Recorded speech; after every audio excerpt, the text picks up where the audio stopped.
నిండు పార్లమెంట్లో తెలంగాణ విభజనని ఇండియా పాకిస్తాన్తో పోల్చిండు. మరి ఎక్కడ పోయిండు కేసీఆర్? ముళ్ళెప్పుడు తీస్తాడు, కట్టెప్పుడు లేపుతాడు? తప్పు కదా. వీళ్ళంతా చెప్పుకోవడానికే సందర్భం జరిగింది. కేవలం కాంగ్రెస్ పార్టీ ఒక్కటే, కాంగ్రెస్ పార్టీ నాయకులు ఒక్కరే పార్లమెంట్లో కానీ ఇక్కడ తెలంగాణలో కానీ మేము విమర్శించి ఆయన దిష్టి బొమ్మ కాల్చి క్షమాపణ చెప్పేదాకా అహంకారి. తేజస్వి సూర్య అహంకారి. ఆయన చెప్పలేడు క్షమాపణ, ఇంకో మినిస్టర్ చెప్పిండు. ఈ తేజస్వి సూర్యకు సపోర్ట్ ఎవరు అంటే దురదృష్టం ఏంటనంటే మన బండి సంజయ్ గారు, కిషన్ రెడ్డి గారు. ఆయన అట్లా అనలేడు అని చెప్పి కవర్ చేసుకుంటూ వస్తారు.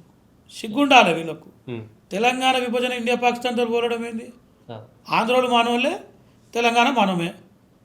ఏదో అప్పుడున్న పరిస్థితులలో తెలంగాణ సెంటిమెంట్ బలంగా కోరుకున్నాం కాబట్టి విభజించినాము పార్లమెంట్లో రాజ్యాంగబద్ధంగా.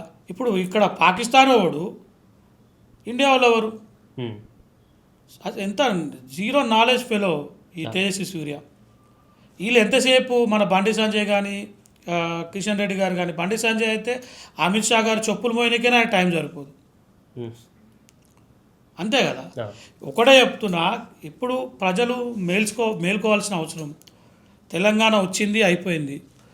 ఇప్పుడు ఒక నిండు పార్లమెంట్లో తేజస్వి సూర్య మాట్లాడితే కేసీఆర్ ఒక్క మాట మాట్లాడలేడు.